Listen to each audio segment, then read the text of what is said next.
আপনারা কোনোভাবেই মেনে নিতে পারছেন না যে একজন নারী যৌন পেশায় থাকতে চাইতে পারে, তার এই চয়েসটাকে আপনারা সম্মান করতে পারছেন না। তারা কিন্তু আপনাদের করুণা চাইতে আসে নাই যে আমাদেরকে বিকল্প পেশা দেন, আমাদেরকে সমাজে প্রতিষ্ঠিত করে দেন, এটা কিন্তু তারা বলছে না। তারা বলছে আমরা মানুষ, আমরা নারী হিসাবে নির্যাতিত হচ্ছি, এই নির্যাতনের শেষ আমরা চাই এবং মানুষ হিসেবে আমাদের মর্যাদা আমরা চাই।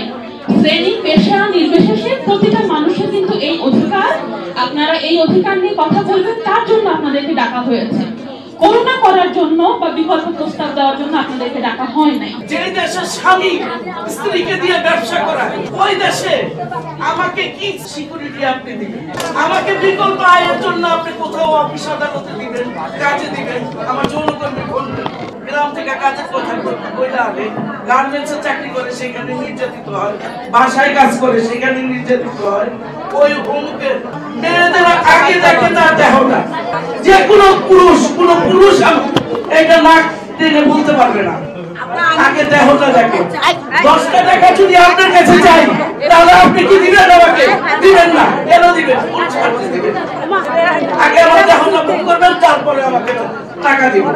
আপনাদের কাছে আমাদের অনুরোধ, আমরা অনুরোধ করছি, রিকোয়েস্ট করছি, ভাই সন্তান হিসাবে আমরা আমাদের মেয়েদের যে ধরনের অত্যাচার নির্যাতন হচ্ছে তাদের জন্য আপনাদের এক কলম লিখে দিলে অন্তত পক্ষ কিছুটা হয়তো আমরা নির্যাতন কম হবে। আওয়ামী লীগ কি করছে, বিএনপি কি করছে, ওই জাতীয় আমরা চাইতেছি যে আমাদেরকে নিরাপদ দেখ। আমরা নির্যাতিত হইতাছি, আমরা এই আন্দোলনের সিংহা, আমাদের মেয়েরাও গুল্লি খাইছে, আমার মেয়েরাও মরে গেছে, আমাদের যৌনকর্মীরা এখনো নিখোঁজ। ঠিক আছে, তাহলে আমরা এই দেশের লেগে রক্ত দিছি, তাহলে আমরা যদি নিরাপত্তা ভাবে না থাকতে পারি, নিরাপত্তা না চলতে পারি, নির্যাতন হইতাছি, ভাইলেন্স হইতাছি, যে পারে হেই আমাকে ধরে মারে। এই হলো আমাকে কথা। আমরা চাই এই সরকার আমাদেরকে নিরাপত্তা দিবে। এসছি আমার যৌনকর্মী বোনদের অধিকার আদায়ের জন্য, ওদের পাশে শরিক হতে। আমার কথা হলো যৌনকর্মী তারাও কিন্তু মানুষ, প্রজাতন্ত্রী বাংলাদেশ সরকারের ওদের অধিকার আছে। তো ওদের উপর যে অন্যায় হচ্ছে, যে নির্যাতন হচ্ছে, এটা যেন বন্ধ হয়, এই জন্য আমি একসাথে সামিল হইতে আসি। এটা যেহেতু ওদের পেশা, হয় বাংলাদেশ সরকার যদি মনে করে এই পেশা বন্ধ করে দিব, যদি করে না দেওয়া হয় তাহলে ওদের অধিকার, ওদেরকে আগে যেমন ছিল তান বাজার ছিল, বিভিন্ন জায়গায় ছিল, এর ব্যবস্থা করে দেও।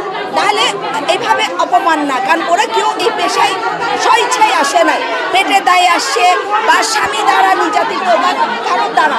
তো সরকার যেন ওদেরকে ওদের সম্মানটা ফিরিয়ে দেয়। ওরাও মানুষ, ওরা হলো সবচেয়ে হলো ইনসিকিওর। ওদেরকে ব্যবহার করার পর ওদেরকে ঠিকমতো ওদের টাকাটা দেয় না, বরং ওদেরকে জোরপূর্বক করে। শুনেন, একজন যৌনকর্মীকেও জোর করে ধর্ষণ করা যায় না, এবং তার যেটা বলে যে আমাকে 500 টাকা দিতে হবে, 500 টাকা দিতে হবে, যদি না দেয় এটা তো মানবাধিকার লঙ্ঘন।